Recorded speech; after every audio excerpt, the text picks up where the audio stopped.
Hey, what's wrong with you, man? You ain't subscribed yet? IUIC Atlanta Burning 2.0. What you waiting on? Get it done. Do it now. Hey, get them clicks, get them likes, and subscribe. Do it now. You know you're an Israelite. For a long time. So did you know you were an Israelite before you got the tattoos or after? So you knew you were Israelite and you got tattoos after knowing you're the greatest people on the face of the earth. Give me Deuteronomy chapter 7 verse 6 real quick. Deuteronomy chapter 7. Read that. This is the book of Deuteronomy, chapter 7, verse 6. Bring it out! For thou art an holy people unto the Lord thy God. So God says the children of Israel are a holy people unto the Lord our God. That's the brother walking away as well. God says we are a holy people unto him. Read. The Lord thy God hath chosen thee to be a special people. I heard you say that earlier. We're the chosen people. Okay. I see on the side of your head, you got a Jordan symbol, right? Question. While Jordan was in the league, did he have to live by a higher standard by being a professional athlete than the brother that played at the neighborhood park? Yes. He does, right? So you have a symbol of someone who exemplified the standard of what an athlete should be. But you put the symbol on the people who should exemplify righteousness of God in the earth. How are you going to take the epitome of an athlete to put it on the epitome of the God upon the earth? It doesn't make sense. So you use that to defile yourself, brother. And my question is, why would you go so headlong into defiling your temple? What happened? What's going on? I was in freeze. I ain't had nothing else to do. Oh, okay. We getting somewhere. The brother said he was in prison and had nothing to do. Well, I give it to you. Prison systematically bottlenecks or channels your mind in one area. But I'm gonna hit you with something. Tattoos isn't one of them. You understand that? It gives you a regimen that you hate, tell you when to get up, when to go to sleep, when to eat, how to piss sitting down because it's going to splash on the floor, mess up your cell. Am I correct? So all of those things are systematic. Give me that in Isaiah 41, verse 21. Isaiah 41, 21. We're going to come back to Deuteronomy. I want you to see something real quick. Isaiah 41, 21. Read. This is the book of Isaiah, chapter 41, verse 21. Bring it out! Produce your cause. 42? 42, 22. Thank you. This is the book of Isaiah, chapter 42, verse 22. But this is a people robbed and spoiled. So this people, the chosen people you mentioned earlier, this people has been robbed of everything and spoiled to the point they are of no use today. Right. Go ahead. They are all of them snared in holes. So that's like us being in a trap. Question. The reason you were in prison, did it have something to do with the trap? Yeah. Right? Okay. So God says this people, this chosen people, is robbed and spoiled. They are in the trap. Both the trap that we go in willfully that put us in prison, or the traps that the white man has set up for us. How the hell, what Negro knew the chemistry on how to turn baking soda, cocaine, and all kind of other substances into crack? Who taught them that chemistry? Crack wasn't even invented in the hoods. Crack became popular in the hood. It was the white chemists at UCLA University came up with crack. And when they made it, it wasn't even called crack, bro. We're in touch with a lot of the underground chemists who are synthesizing new compounds, and they send a lot of them to us for testing. We don't give them any feedback, but we like to monitor what's out there in the street. And by the way, our lab was the one who discovered the crack epidemic, and we discovered crack 13 years before the word was even introduced into the lexicon. We had monkeys smoking crack cocaine in the basement labs at UCLA 13 years before the word was invented, because we knew it was coming. and we wanted to make sure that we understood everything. We're working on the next ones already. Drugs that are out there now on the street that are not illegal, that people are looking at. And again, you're at UCLA? Yes. Yeah. Just to let listeners know, where you're speaking from. All of these different things, meth, X pills, whatever we pushing in the trap, it's a damn trap. Right. It's going to land us somewhere, but God already had it written. Let's see where it's going to land us. And they are hid in prison houses. Where does the trap lead us? In prison houses. You see what God said?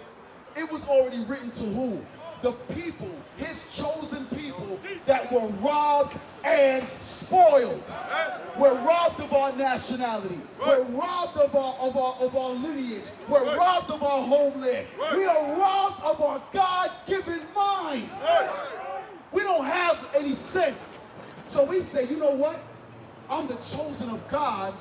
He made me in his image, but I'm going to defile that image by putting white man symbology, gang symbology, jailhouse symbology to represent what? We ain't representing nothing good out here. Ain't nothing but wickedness in these streets. Ain't nothing but wickedness in the prison houses. You should have been an example to those brothers in there. If you knew you was Israel, you were supposed to be an example, not fall to their propaganda, to their shortcomings, to their insecurity. Read it again. And they are hid in prison houses. Because guess what? At some point, many of us are going to be in prison houses for this gospel. Yes. Our job is to be that example. Hey, bro, get a tattoo. Nah. The Lord says in Leviticus chapter 19:28, we can't put markings or print any marks or cuttings in our flesh upon us. Yes. We can't do that. Hey, bro, let me get your child because they making pork chops today. Nah, bro, you shouldn't eat that. Why? Because Leviticus chapter 11 says we can't eat the swine. Right. You have to be that epitome of exemplify what God said to be on the earth. Yes. We can't be like them. They need to be like us. Yes. Read that again. They are hid in prison houses. They are for a prey. Therefore, what? A prey. So that goes back to the traps. The traps are set up for the nations to prey upon you, bro. Let's prove that even further. Let's go to Psalms chapter 10. We're going to come back there too. Psalms chapter 10. Psalms chapter 10, I think it's like verse 12. In the lurking places. Come on, brother. No, your fingers cold? Come on, brother. Psalms chapter 10 and verse 8. Read. This is the book of Psalms. Verse 4. Chapter 10, verse 4. Remember, it's a trap, right? Let's see. Read. The wicked, through the pride of his countenance, will not seek after God. So the wicked is talking about the white man because they set up the traps. They knew the chemistry on how to cook all these various drugs, put it in the hood, and now because they put us in these environments where there's low employment rate, housing is messed up. Right. We hate each other. Right. They put forth benign neglect. They take the police out that's going to govern the community. And they say, nigga, figure it out on your own. Right. They do all of these things. So the wicked in their pride does not know who? Does not seek God. So they don't know God. Because everything that they're doing is to God's people. Yes. So they don't know God, right? But read that. God is not in all his thoughts. So here's the thing. You see this right here? They put these in these churches. They put these in our communities. They give us pamphlets and flyers with this damn devil on it. Right. There is nothing godly about this image, Yes. about this man, about the lineage that they came from, about the progenitor of these people. There is nothing godly about them. The Lord said what? Read it again. God is not in all his thoughts. So when they're putting us in these traps, Right. when they do the stop and frisk, Right. when they do the preschool to prison pipeline, God ain't involved in that. Right. They are doing it out of their gods, Satan's That's right. will. But read. God is not in all his thoughts. Come on. His ways are always grievous. God says his ways are always going to be grievous to you. Teach, Cap. The ways of the white man is always going to be grievous to you. Because the prison institution was set up by him. The policing system was set up by him. You understand that, right? But what we do is we forget that we're God's chosen people and fall victim to it every time. But jump to verse 8 now. Let's see what he does. Verse 8. What does the white man do? He sitteth in the lurking places of the villages. Wait. How does he set forth his traps? What does he do? He sitteth in the lurking places. You ever seen something go down and the cops be like in the cut just waiting for something to go down? Or they jump out on you out of one of them unmarked cars? Or they jump out on you out of the back of a U-Haul truck? You ever seen stuff like that? Yeah, right? They do that. What does God say again? Read it again. He sitteth in the lurking places of the villages. So all of these towns, they sit in the lurking places, the quiet places, watching us. Some of these poles got surveillance cameras to do what? To watch us. Officer Daniel went over it earlier. What they do is they have put destruction upon our people and sit back and watch how we turn out. They're like a science experiment. Okay, read that again. He sitteth in the lurking places of the villages. In the secret places, where? The secret places, doth he murder the innocent. Hold on a second. We have far too many brothers and sisters who have been murdered by, I won't even say the police, by the oppressor. What he does is he sits in the lurking places, watch our people who have low self-esteem, our people who have depression, who have dependency issues, who got daddy issues, and they said, oh yeah, this is a perfect person to prey on. God said they sit in the lurking places. Let me ask you a question. What black man makes the ink or instruments that puts tattoos on our people? There's none? There's none, right? The point is they put forth these things, and we are in these prison houses without much to do, depressed, depending on one another for information, for wisdom, which there's not much, because you were supposed to be that wisdom in there. You knew who you were, correct? You knew you were an Israelite, but you fell to the ways of them. No. It is all a part of the trap, bro. Read that again. He sitteth in the lurking places of the villages. In the secret places, doth he murder the innocent. In the secret places. Where was Breonna Taylor? In her house. In the secret places, do they murder the innocent? What keep reading? His eyes are privily set against the poor. No. Question. Are we rich as a people or are we poor? No. I'm not talking about in spirit. What are we? Rich or poor? Poor. Okay, read that again. His eyes are privily set against the poor. He's set against what? The poor. So who is he praying on? He's praying on us. That's what I want you to understand, bro. Hey, real quick. Go to Deuteronomy. Go back to Deuteronomy 28, verse 65 real quick. I want to show you something.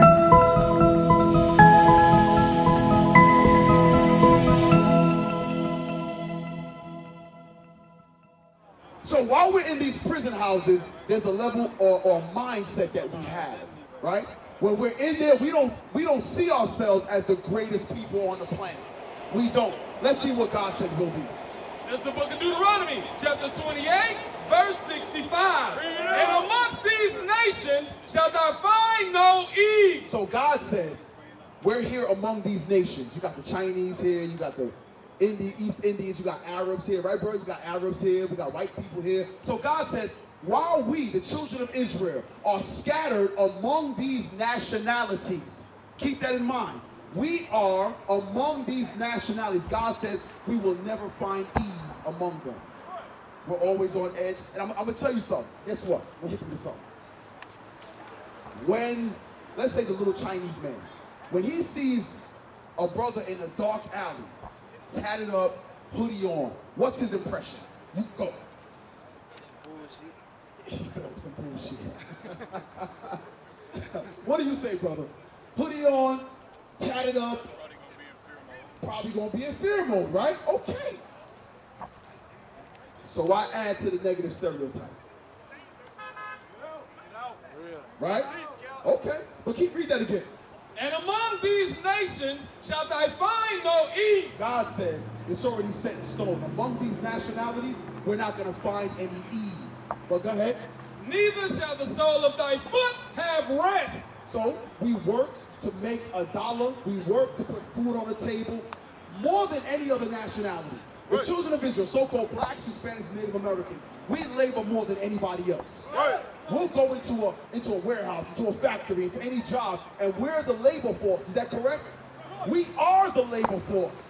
Meanwhile, the supervisors, the managers, right, they're the ones sitting in the air-conditioned office watching all the Negroes hustling and bustling throughout the warehouse doing the work. So read that again. And among these nations shalt thou find no ease, neither shall the sole of thy foot have rest, but the Lord shall give thee there a trembling heart. So the Lord says he's going to give us, while we're among these nations, a fearful heart. Why is that? In our communities, are we quick to hurt each other? Yes, right? How often do you see that same energy put towards white people? Not a damn day in your life. You ain't gonna see that. How about to the Japanese people? You gonna see that same energy? No, you will not see that same energy. Read that again. God says we're gonna have a trembling heart. We're gonna hate one another, but damn sure fear the white man. Guess where that comes from? Good old Christianity. Christianity has us hating ourselves and loving the white man. Y'all understand that? That's what Christianity has done. Christianity is a component of white supremacy. Christianity is white supremacy. Okay, we're going to prove that next. Read.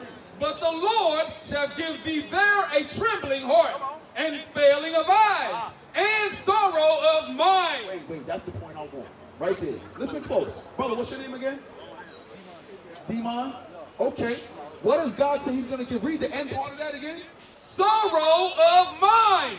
Give me an example. What is sorrow of mind? What's another word for it? What do you say, bro? What's sorrow of mind? Deacon, give me another word for that. Sorrow of mind. Okay, lack of knowledge. Low what? Low value. How about depression? Depression, sorrow of mind, right? God says one of the curses on our people is going to be sorrow of mind. We're always worried about what? Where the next meal coming from. We're always worried about where we're going to sleep. We're always worried about if we're going to get evicted. We're always worried if when you see those police lights turn on behind you, if it's your last day, you're going to see your friends or family. We're always worried, right? Read that again, the bottom part. And failing of eyes and sorrow of mind. You know how far sorrow of mind is? Sorrow of mind, that depression, that thought process goes so deep to the point where we'll try to ink our bodies up to cover up how we really feel. Listen, all the face tattoos is a permanent mask of what you don't want others to see. You want the first impression someone sees to be the tattoos. There's something deeper going on inside. You don't understand that. This is a spiritual thing. Don't look at it physically in the flesh. This is a spiritual thing that must be done. There must be a spiritual healing of our people. Read that again.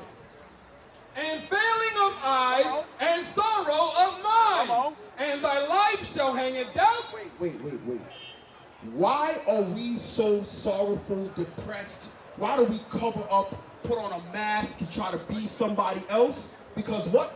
Thy life shall hang in doubt. Because we don't know if we're going to live or die. We don't know if we're going to live or die. You don't know. Them cigarettes you hanging to in your pocket, it's going to be the last time you get to take a pull of it. You don't know.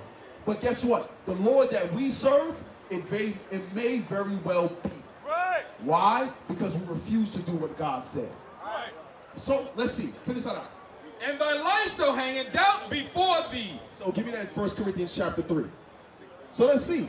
Let's see. So you're still hanging on to the cigarettes. I saw you were smoking earlier, brother. The brother with the white scully on. He just threw his hand up. He got the cigarette. We use these things, the tattoos, the liquor, overindulging in liquor, the cigarettes, the weed, as coping mechanisms. We on the bottom. Remember, you said earlier, we're the poor. We poor. We don't have education. We in prison houses. We got 10 baby mamas. We can't get milk for the kids. We can't get no job because I got face tattoos. Bruh, it's a never-ending cycle.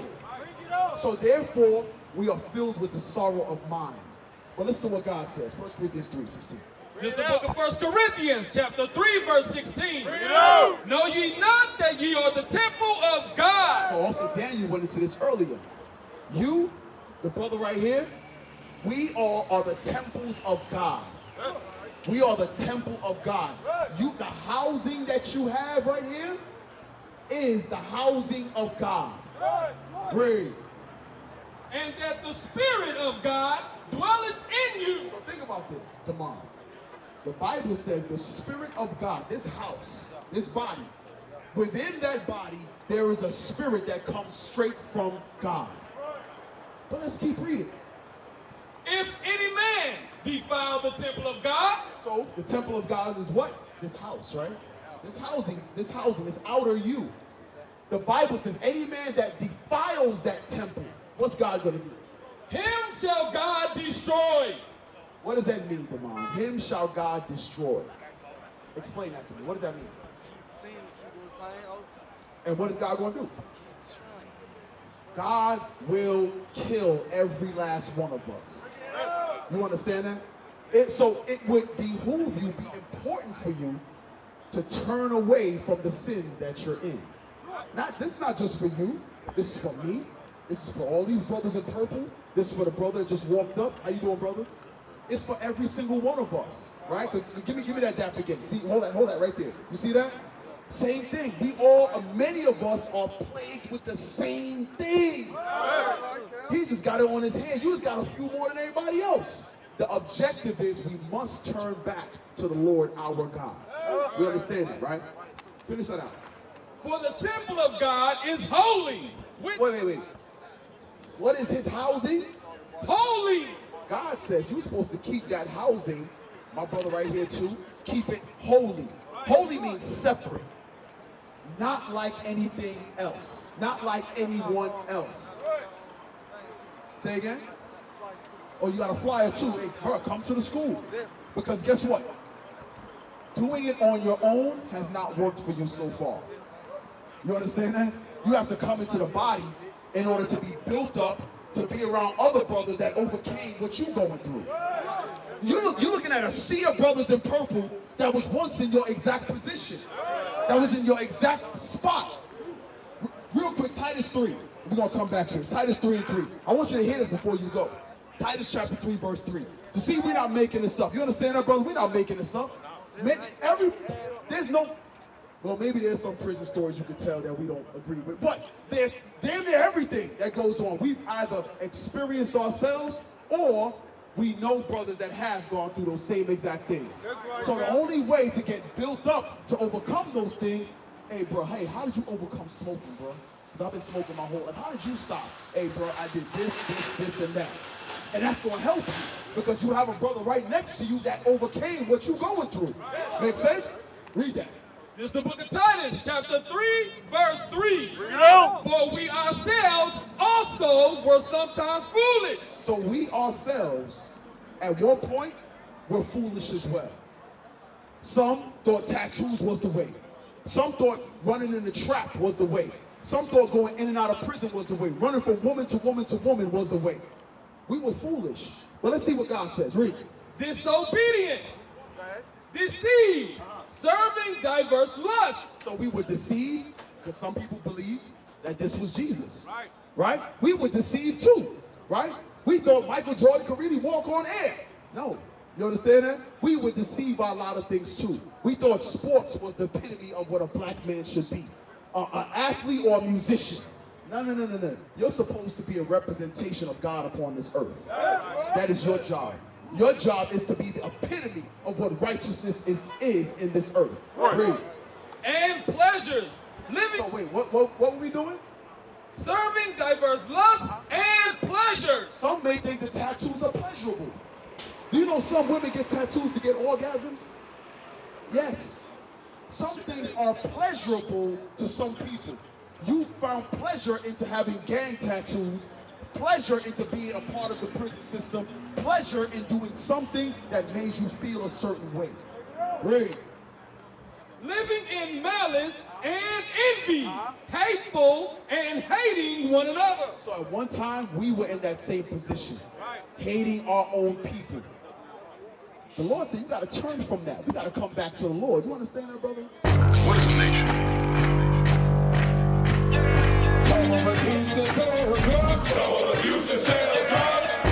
Nation is men leading by example.